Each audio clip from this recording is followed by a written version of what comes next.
The stranger rode into Fort Worth, Texas, on a December evening in 1881, when the temperature had already dropped so low that even the saloon girls stayed inside, and Isaac Lancaster could see his breath forming clouds in the dying light as he guided his horse toward the livery stable. Isaac had been riding alone for 3 months now, drifting from one cattle ranch to another, taking odd jobs that paid enough for whiskey and a warm meal before moving on to the next town. At 26 years old, he had grown accustomed to solitude, preferring the company of his mare to the complications that came with forming attachments to people who would inevitably ask questions about where he came from or where he was headed. The truth was he did not know the answer to either question anymore. Fort Worth was bustling despite the cold, with cowboys driving cattle through the streets and merchants closing up their shops for the evening. The sound of piano music drifted from the saloons, and Isaac could smell beef stew cooking somewhere nearby, making his stomach clench with hunger. He had not eaten since dawn, saving the last of his jerky for the road, always planning for the next journey even when he had just arrived. After settling his mare in the stable and paying the keeper for feed and a rub-down, Isaac stepped back into the street with his saddlebags slung over his shoulder. The wind had picked up, carrying with it the promise of snow, and he pulled his coat tighter around his chest as he walked toward the nearest boarding house. His boots crunched on the frozen ground, and he kept his head down against the wind, focused on finding a bed for the night.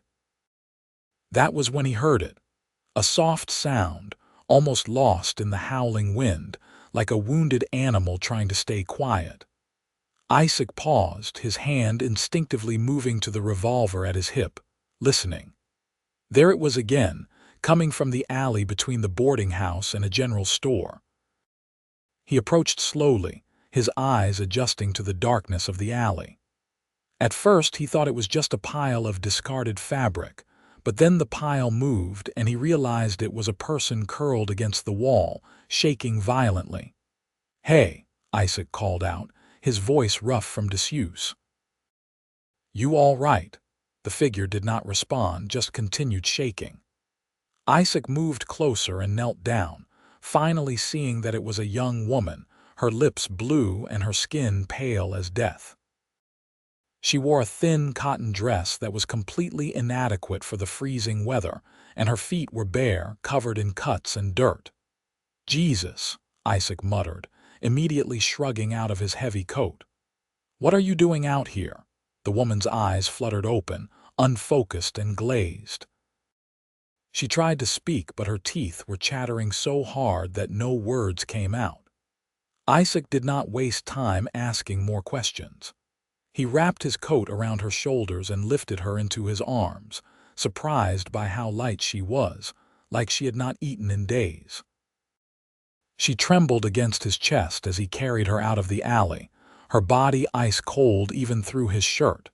People on the street stared, but Isaac ignored them, heading straight for the boarding house. The landlady, a stern-looking woman named Mrs. Perkins, looked up from her ledger as he burst through the door. "I need a room," Isaac said.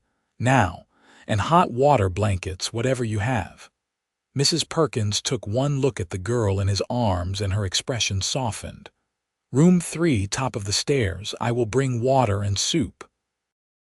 Isaac climbed the stairs as quickly as he could without jostling the girl too much. She had stopped shaking, which worried him more than the trembling had. He kicked open the door to room 3 and laid her gently on the bed, pulling every blanket in the room over her. Her lips were still blue, her breathing shallow. Isaac had seen men die from exposure before, knew the signs. He needed to get her warm and fast. Without thinking too much about propriety, he climbed into the bed beside her, pulling her close to share his body heat. She was so cold that it hurt to touch her, like pressing his skin against ice. He wrapped his arms around her and pulled the blankets over both of them, rubbing her arms and back vigorously to try to stimulate circulation. Her hair was matted and dirty, smelling of sweat and fear, but Isaac did not care. All he cared about was keeping her alive. Mrs. Perkins arrived with a basin of warm water and a stack of additional blankets, along with a bowl of steaming soup. She set everything on the dresser without comment, though her eyebrows rose when she saw Isaac in the bed with the girl. "She is freezing," he explained. "Body heat is the fastest way." "I know," Mrs. Perkins said. "I will leave you to it. Holler if you need anything else." After she left, Isaac continued holding the girl, willing his warmth into her cold body. Slowly, painfully slowly, he felt her start to warm up. The violent shaking began again, which he took as a good sign. Her body was fighting back, trying to regulate its temperature. "That is it," he murmured. "Stay with me." Time passed in a blur.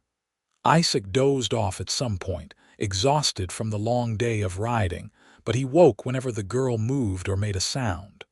By the time dawn light started filtering through the window, her skin had regained some color, and her breathing had evened out. She was still asleep, but it looked like real sleep now rather than the edge of death. Isaac carefully extracted himself from the bed, his muscles stiff from lying in one position for so long.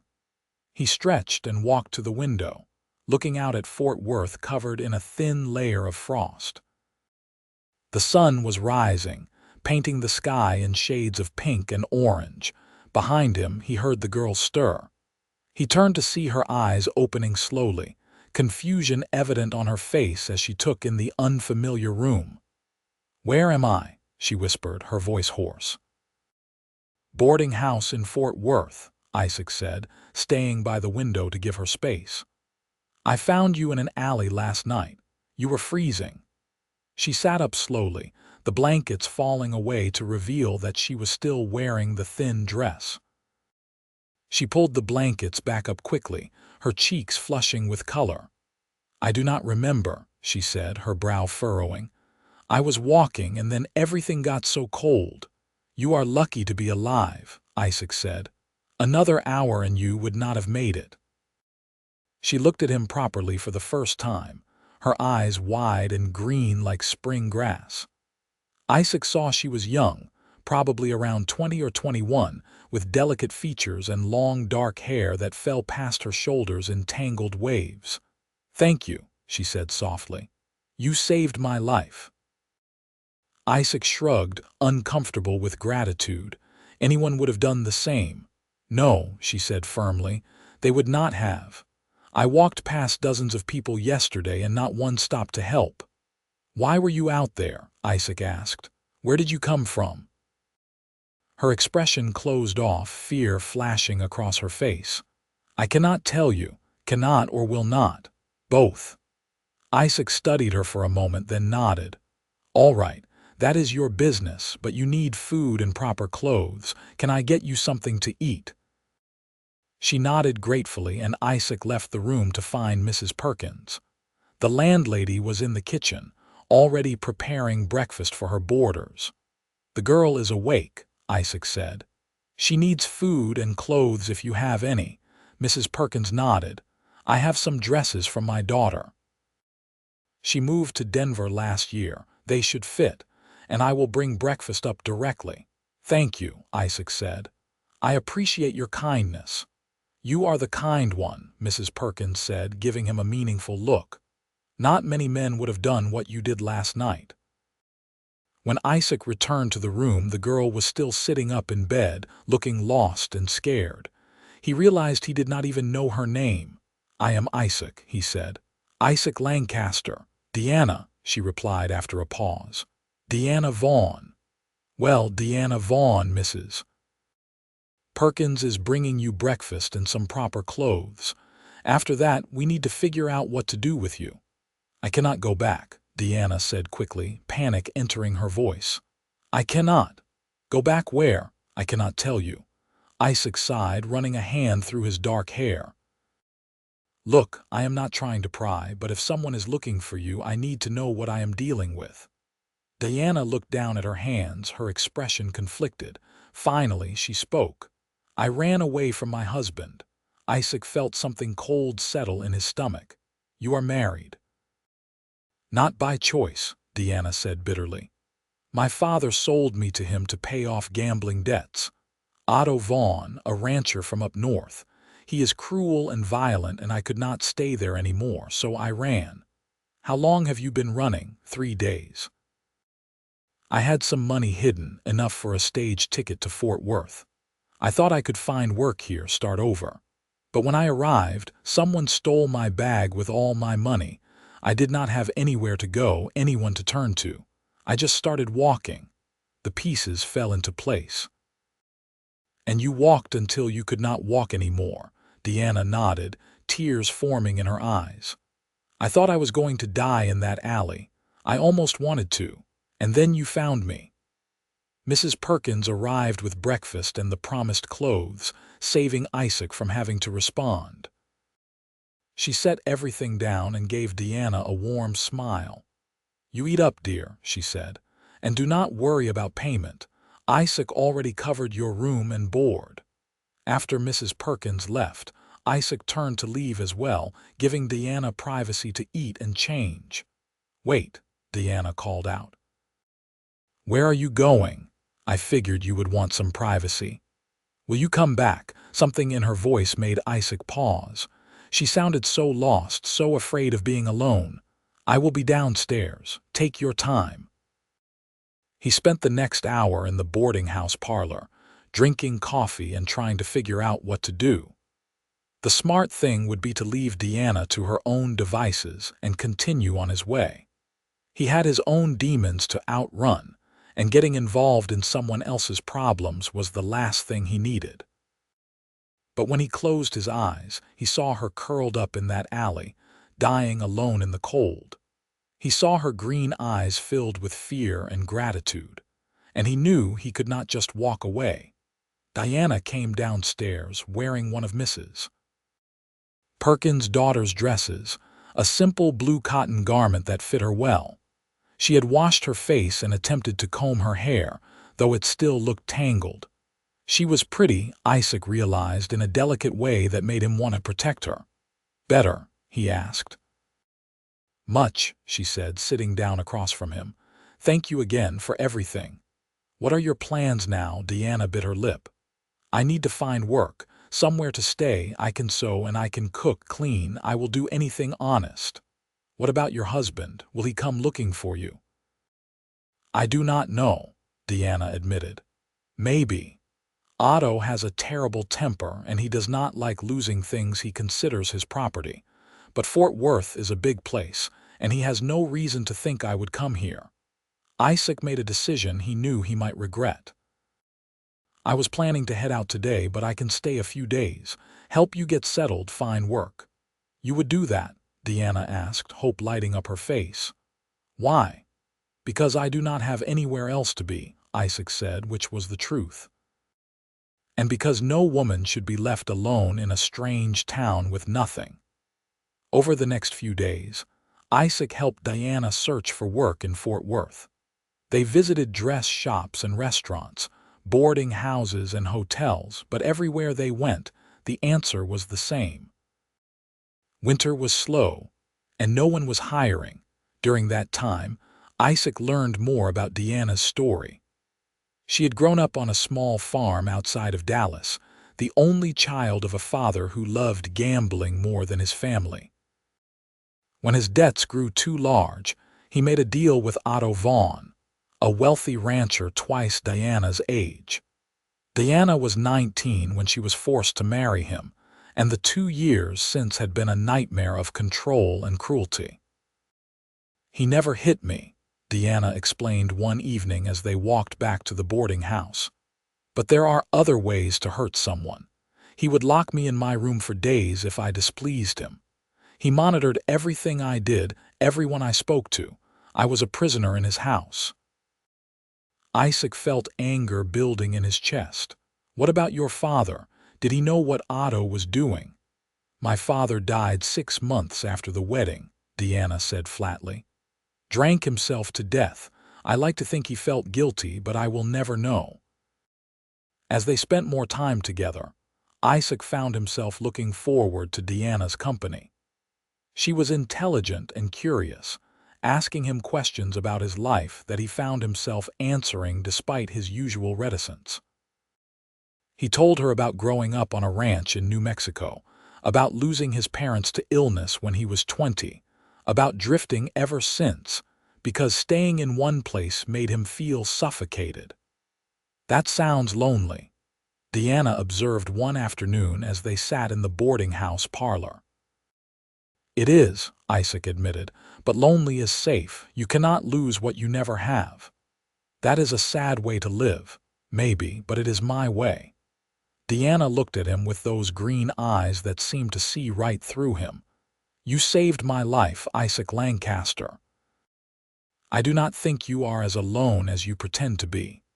By the end of the first week, Diana still had not found work, and Isaac's money was running low. He took a job at the livery stable, mucking stalls and caring for horses, which paid enough to cover their room and board.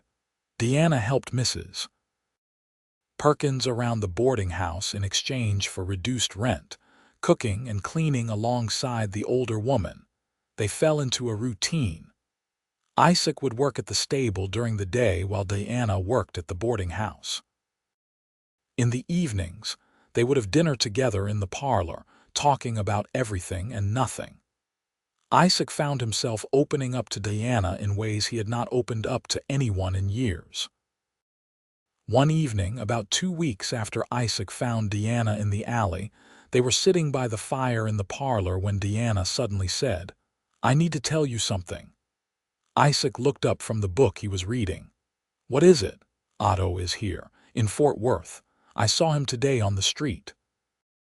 Isaac felt his blood run cold. "Did he see you?" "I do not think so. I was with Mrs. Perkins at the market and I ducked behind a wagon, but he was asking the merchants about me, showing them a photograph." "Damn," Isaac muttered. "What do you want to do?" "I do not know," Diana said, fear evident in her voice. "I cannot go back to him, Isaac. I would rather die." "You are not going back to him," Isaac said firmly. "And you are not dying. We will figure something out." "We?" Diana asked softly. Isaac met her eyes and realized he had been using that word more and more lately. "We, not I." Somewhere along the way, Diana had stopped being a stranger he helped and had become something more, something important. "We," he confirmed.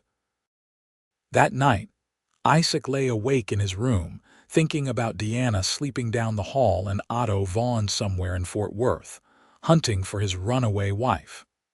The smart thing would still be to leave, to put distance between himself and this trouble. But the thought of leaving Diana to face Otto alone made his chest tighten with something that felt uncomfortably like fear. The next morning, Isaac went to see the sheriff, a grizzled man named Tom Reynolds, who had been keeping the peace in Fort Worth for 15 years. "I need to know about marriage law," Isaac said without preamble. Sheriff Reynolds leaned back in his chair, studying Isaac. "That is an odd question for a drifter. What is this about?" Isaac explained Diana's situation, leaving out names and details that might compromise her safety. "So if a woman runs away from her husband, what are her rights?" "Legally, not many," Reynolds admitted. "A woman belongs to her husband under the eyes of the law. He has the right to retrieve her, and if she refuses, he can compel her by force if necessary, even if he is cruel to her." Define cruel. If he is not beating her or starving her, most judges would say he is within his rights as a husband. Isaac felt sick. "So she has no options." "I did not say that," Reynolds said.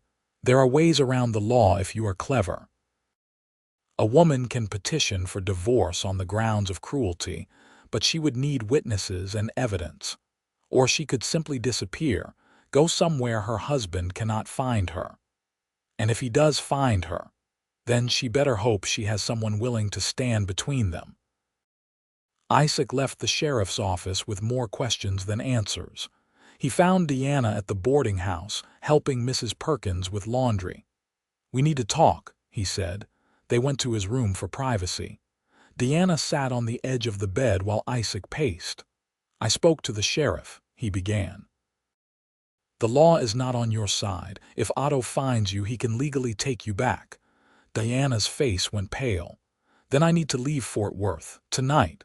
"And go where?" "Otto has money and resources. He can track you anywhere." "Then what do I do?" Diana asked, desperation in her voice. "I will not go back to him, Isaac. I cannot." Isaac stopped pacing and knelt in front of her, taking her hands in his. "Then we do not let him take you. We stand our ground." "How? I do not know yet, but I promise you, Diana, I will not let him hurt you. Do you trust me?" Diana looked into his eyes, and something shifted between them, something that had been building for weeks. "I trust you," she whispered.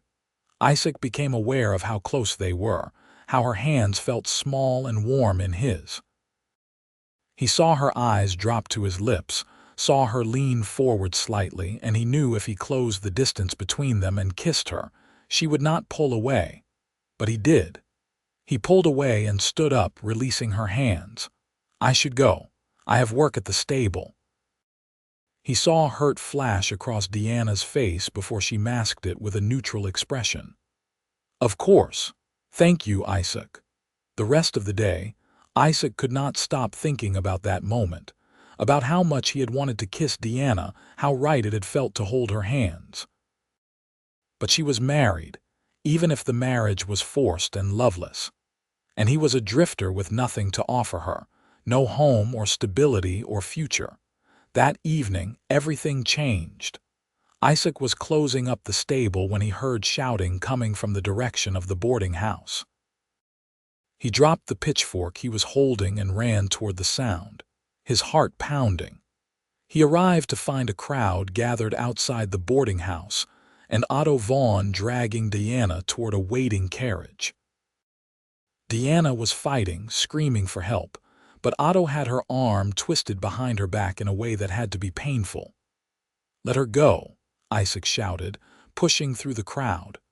Otto looked up, his face red and angry.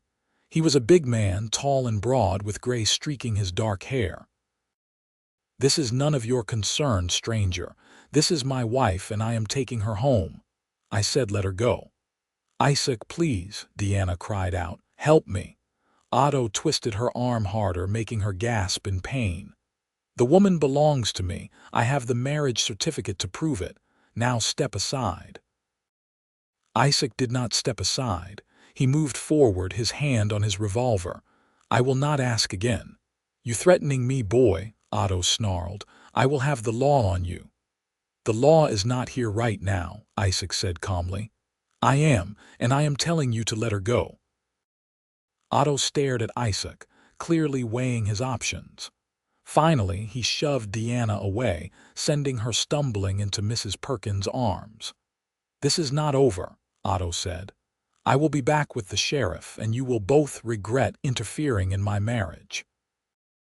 He climbed into the carriage and rode away, leaving Isaac standing in the street with his heart racing and his hand still on his gun.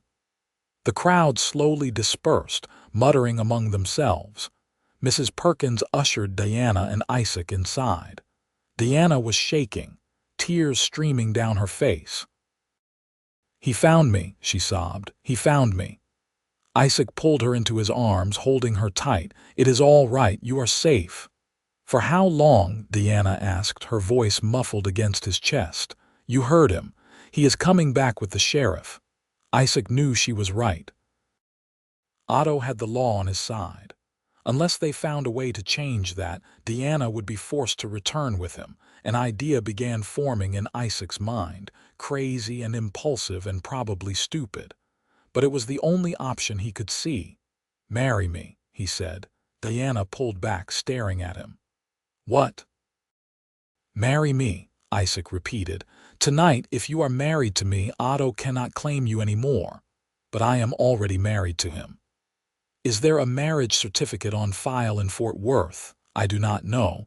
We got married up north near his ranch." Isaac turned to Mrs. Perkins. Would it work?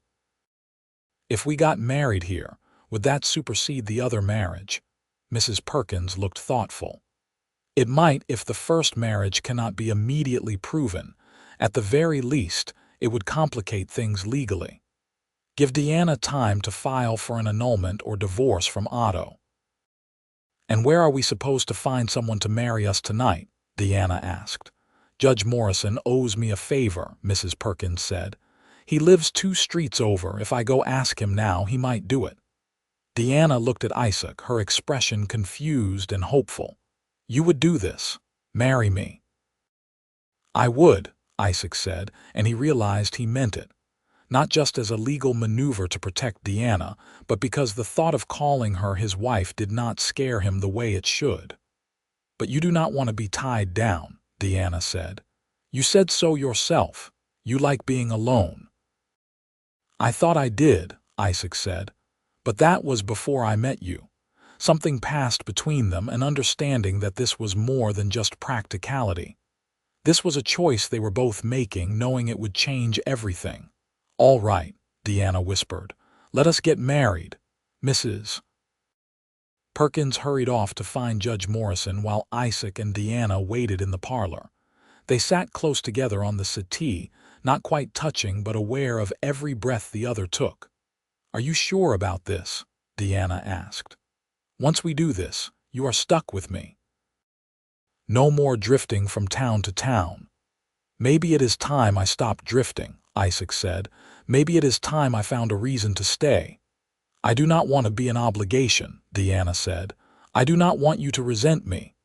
Isaac took her hand, lacing their fingers together. You could never be an obligation, Diana.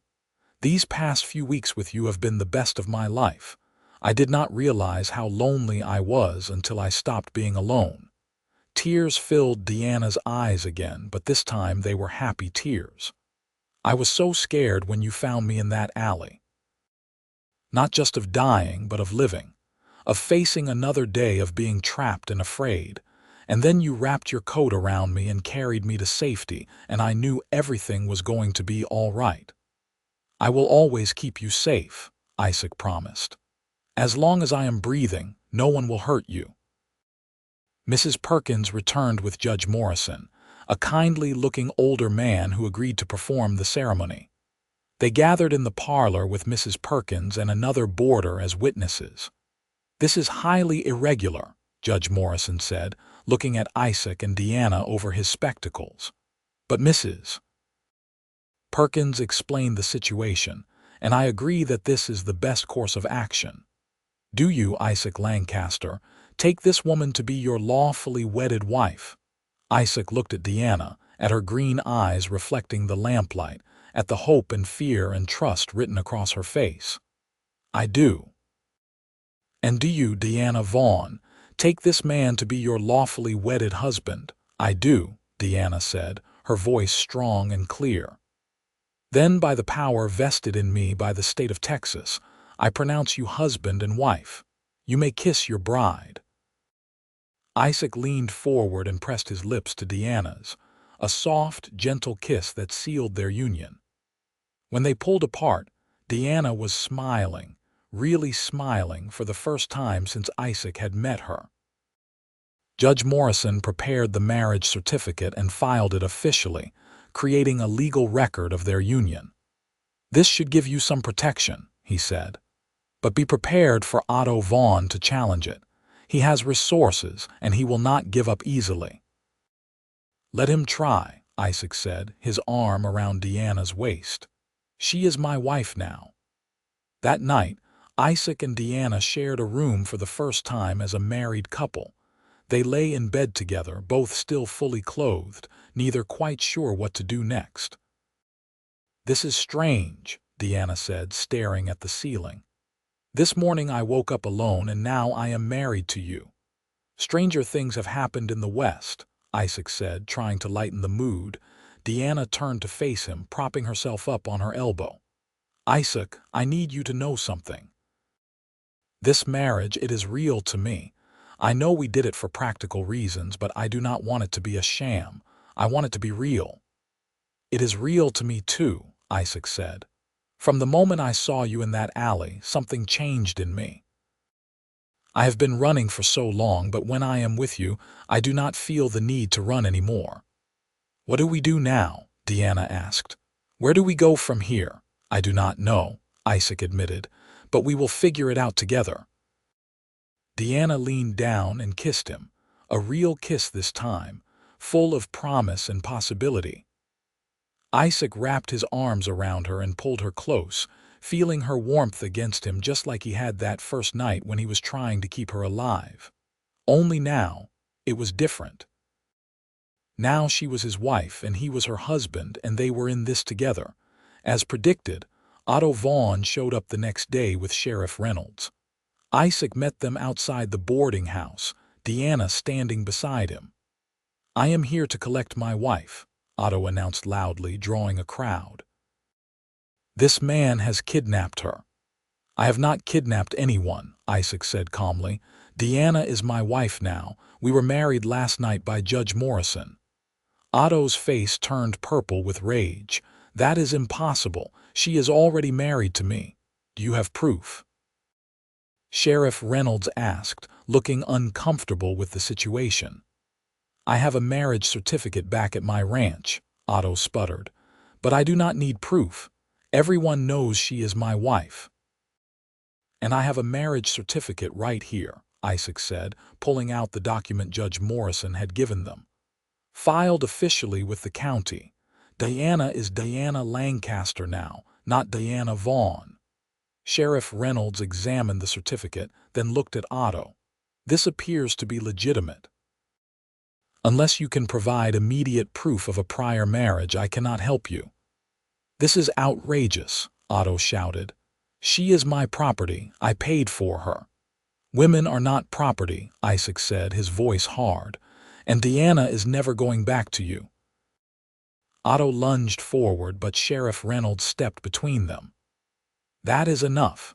Mr. Vaughn, if you want to challenge this marriage, you will need to do it through the courts. Until then, these two are legally married, and you need to accept that." "This is not over," Otto snarled, pointing at Isaac. "I will destroy you both." "You are welcome to try," Isaac said, after Otto left, threatening legal action and worse. Diana collapsed against Isaac, shaking. "He is never going to stop." "Then neither will I," Isaac said, holding her close. "We are in this together now." Over the next few weeks, Otto did indeed pursue legal action, filing for an annulment of Isaac and Diana's marriage on the grounds that Diana was already married. But without immediate proof of the first marriage, and with Judge Morrison willing to testify to the validity of the second, the case became complicated and drawn out. During that time, Isaac and Diana built a life together. Isaac took a permanent position at the livery stable, and Diana found work at a dress shop that had finally opened a position. They moved into a small house on the edge of Fort Worth, nothing fancy but theirs. They learned about each other in the intimate way that married couples do. Diana learned that Isaac was an early riser who made terrible coffee and hummed while he worked. Isaac learned that Diana talked in her sleep and had a sweet tooth she tried to hide. They learned each other's bodies, slowly and gently, building trust and passion in equal measure. One evening, about 2 months into their marriage, they were sitting on their front porch watching the sunset when Diana said, "I love you." Isaac looked at her, startled. They had not said those words yet, though they had been hovering unspoken between them for weeks. "I know it is fast," Diana continued, "and I know we got married for practical reasons. But Isaac, I really love you. You saved my life in more ways than one, and I cannot imagine my future without you in it." Isaac pulled Diana close, his heart feeling too big for his chest. "I love you too. I think I started loving you that first night when you were dying in my arms, and I realized I would do anything to keep you alive. I just did not know how to say it." They kissed as the sun set, painting the Texas sky in shades of orange and red, and Isaac felt something settle in his chest, something he had been missing for years without knowing it. He felt home. The legal battle with Otto continued for several more months, but Isaac and Diana faced it together. They hired a lawyer with money they saved carefully, and they built their case. Diana gave testimony about Otto's cruelty, about being locked in her room and controlled and isolated. Mrs. Perkins testified about finding Diana nearly dead in the alley. Judge Morrison testified about the legitimacy of their marriage. Finally, almost a year after that cold December night when Isaac found Diana, a judge ruled in their favor. Diana's marriage to Otto was annulled on the grounds of duress and cruelty, and her marriage to Isaac was upheld as legal and binding. Otto was ordered to stay away from Diana, and if he attempted contact, he would face legal consequences. When the verdict came through, Diana cried with relief, and Isaac held her, whispering promises that she was safe now, that they could finally move forward without looking over their shoulders. They did move forward. Isaac was promoted to manager of the livery stable, a position that came with better pay and respect in the community. Diana became a partner in the dress shop, her skill with a needle and her eye for design making her invaluable. They saved their money and added on to their small house, building a second bedroom. One spring evening, 2 years after they married, Diana told Isaac she was pregnant. He spun her around in their kitchen, laughing with joy, and they celebrated with a special dinner and dreams of the future. Their son was born in November of 1883, a healthy baby boy with Isaac's dark hair and Diana's green eyes. They named him Thomas, after Sheriff Reynolds, who had helped them during those difficult early days. Being parents changed them in ways they could not have predicted. Isaac, who had spent so long keeping people at a distance, was completely devoted to his son. He built a cradle by hand and sang lullabies he remembered from his own childhood. Diana, who had spent 2 years living in fear, bloomed with confidence and strength. Thomas was 2 years old when Diana told Isaac she was pregnant again. This time, they had a daughter, a tiny thing they named Rose, who had her mother's delicate features and her father's stubborn streak. Life in Fort Worth was good. Isaac and Diana became fixtures in the community, known for their kindness and their love story that had become the stuff of local legend. People still talked about how Isaac had saved Diana from freezing to death, how he had married her to protect her from a cruel husband, how their love had overcome impossible odds. On their 5th anniversary, Isaac took Diana back to the boarding house where they had first stayed together. Mrs. Perkins, now retired and living with her daughter in Denver, had left the boarding house to a young couple, but they welcomed Isaac and Diana warmly when they asked to see room 3. They stood together in that room, remembering that desperate night when everything had changed. "I was so cold," Diana said softly. "I thought I was dying, and then you wrapped your coat around me and I felt your warmth and I knew I was going to be all right." "I was terrified," Isaac admitted. "I thought I was going to lose you before I even knew you. You were so pale, so still." "But you saved me," Diana said, turning to face him.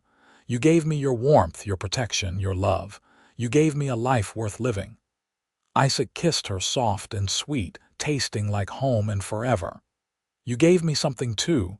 You gave me a reason to stop running.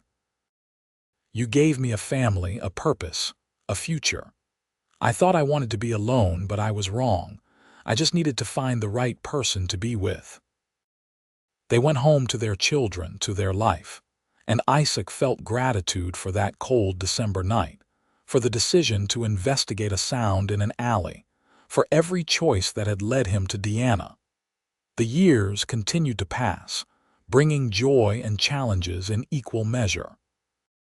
When Thomas was 10 and Rose was 8, Diana gave birth to another son, Samuel, who completed their family.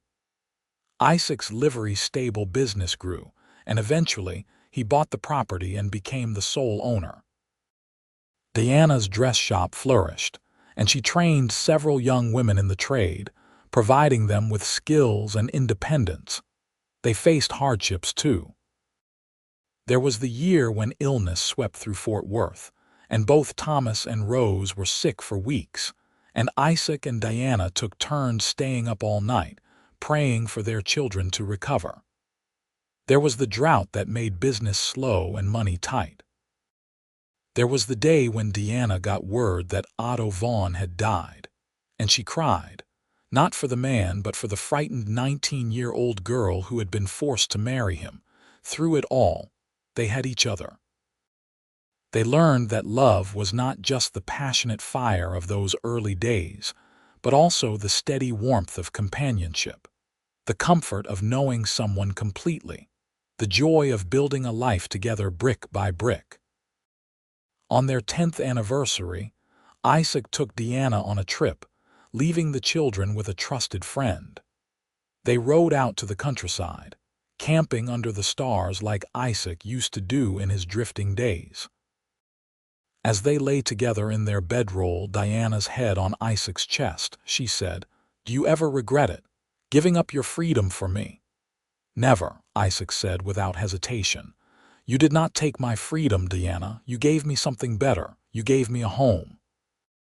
"I used to think I would never be free," Diana said. "When I was with Otto, I felt like a bird in a cage, but then you found me and you did not just open the cage. You taught me how to fly." Isaac kissed the top of her head. "We taught each other. I was trapped too in my own way. Trapped by fear and loneliness. You set me free too." They made love under the stars, their bodies familiar and comfortable, their passion deepened by years of trust and devotion. Afterward, as they lay tangled together, Diana said something she had said many times over the years, but that never lost its meaning. "I love you," she whispered, and Isaac, as he always did, responded with the words that had become his truth. "I love you more." Their children grew up strong and happy. Thomas, steady and responsible like his father, took over the livery stable when Isaac was ready to step back. Rose, creative and determined like her mother, opened her own dress shop in a neighboring town. Samuel, the surprise baby who had been born when his parents thought their family was complete, became a teacher, sharing knowledge with the next generation. Isaac and Diana grew old together, their hair turning gray, their bodies slowing down, but their love never diminishing. They spent their days on their front porch, watching Fort Worth grow and change around them, telling stories to their grandchildren about the old days. One winter evening, when Isaac was 60 and Diana was 55, they sat by the fire in their home, wrapped in blankets.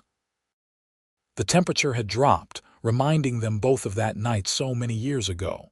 "You remember?" Diana asked, though she knew he did. They had told this story 100 times to their children and grandchildren. "I remember everything," Isaac said. "I remember how cold you were, how I thought you were going to die in my arms. I remember being so scared." "I remember your warmth," Diana said. "How you held me all night, keeping me alive with your body heat." "I remember waking up and seeing your face for the first time and thinking you looked like an angel." Isaac laughed. "No one has ever called me an angel before." "You were my angel," Diana insisted. "You saved me, Isaac, in every way a person can be saved." "We saved each other," Isaac corrected. "I was dying too, just in a different way. I was dying from loneliness, from running, from being afraid to let anyone close. You saved me from that." They sat in comfortable silence, holding hands, watching the fire. After a while, Diana said, "If I could go back and change things, if I could avoid Otto and the suffering, I would not do it." "Why not?" "Because it led me to you. Every terrible thing I went through led me to that alley where you found me. If I changed anything, we might never have met. And I cannot imagine a world where I never met you." Isaac pulled Diana closer, his arms around her just like that first night. "I would walk through 1,000 cold nights and 100 dark alleys if it meant finding you. Promise me something," Diana said. "Anything. Promise me that when we are both gone and our grandchildren tell our story to their children, they will remember this. That love is worth fighting for. That sometimes the worst moments of our lives lead us to the best things. That warmth and kindness and choosing to help someone when you do not have to, that matters. That is what makes a life meaningful." "I promise," Isaac said. "Our love story will outlive us. People will remember." They kissed, soft and gentle, two people who had built a lifetime on a foundation of warmth and trust and devotion. Years later, when Isaac was 68, he became ill. The doctors said it was his heart, weakened by age and a lifetime of hard work. Diana nursed him through those final months with the same dedication he had shown her that first night when he refused to let her die. On a spring morning, surrounded by his children and grandchildren, with Diana holding his hand, Isaac Lancaster passed away peacefully. His last words were to Diana, a whisper that only she could hear, "I love you." And Diana, through her tears, whispered back, "I love you more." Diana lived another 7 years after Isaac died, staying in their home surrounded by memories. She spent her days with her children and grandchildren, telling stories about Isaac, keeping his memory alive. She never remarried, never even considered it. Isaac had been her great love, and she had been his. On a cold December evening, Diana sat in her chair by the fire, a blanket wrapped around her shoulders. Her grandson Thomas, named for her firstborn son who had been named for Sheriff Reynolds, sat at her feet, asking her to tell the story one more time. "Tell me about the night grandfather found you," Thomas said. Diana smiled, her old eyes distant with memory. "It was the coldest night I had ever known," she began. "I was dying in an alley, frozen and alone, and I thought that was how my story would end. But then your grandfather found me.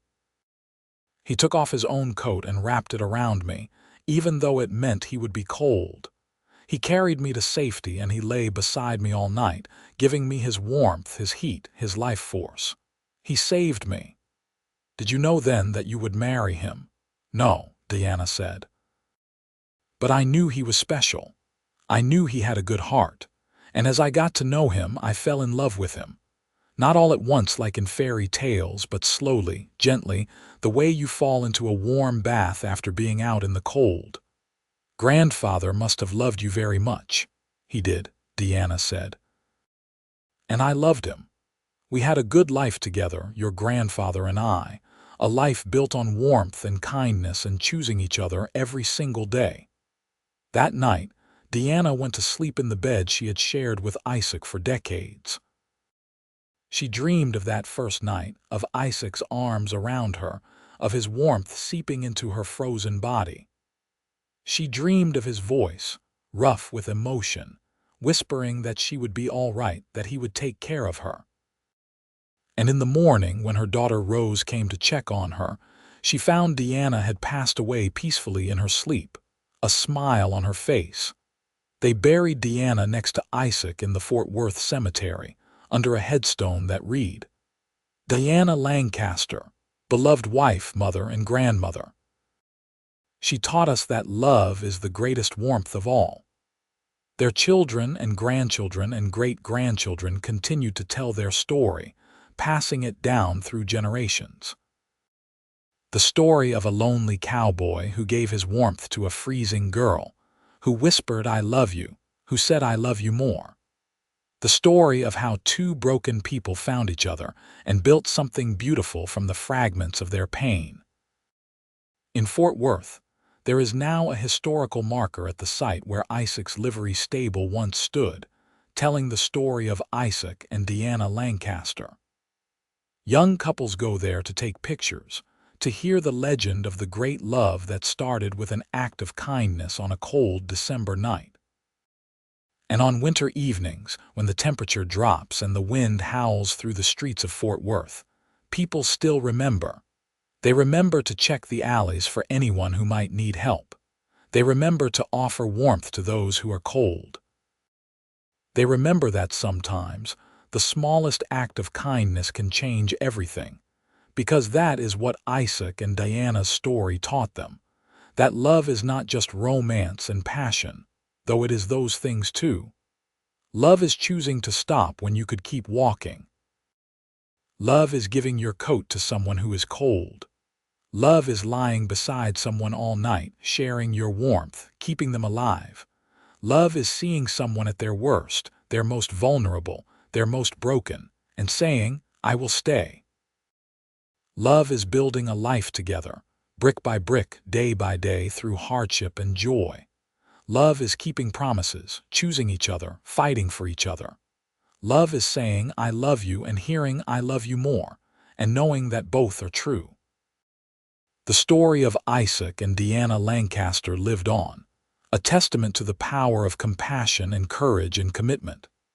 Their descendants married and had children of their own, spreading across Texas and beyond, but they all knew where they came from. They all knew the story of how their family began on a cold night in Fort Worth, when a lonely cowboy saved a freezing girl.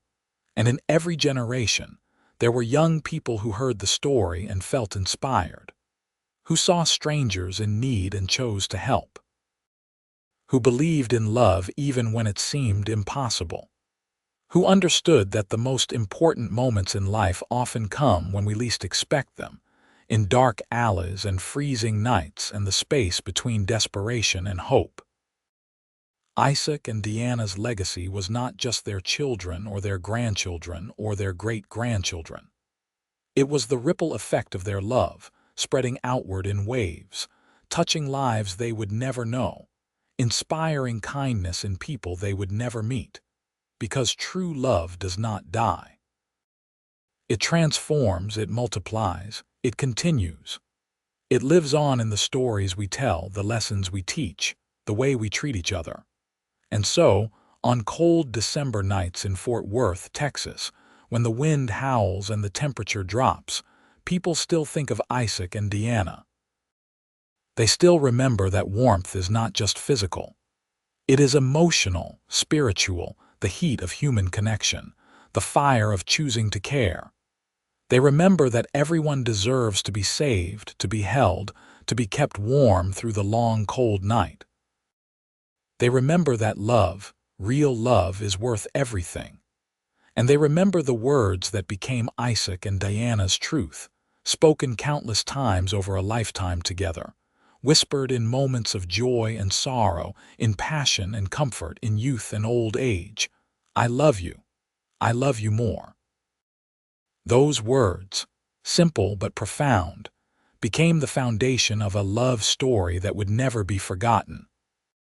A love story that started with a lonely cowboy giving his warmth to a freezing girl, and grew into something that warmed not just two hearts but countless others, generation after generation, reminding everyone who heard it that love is the greatest warmth of all.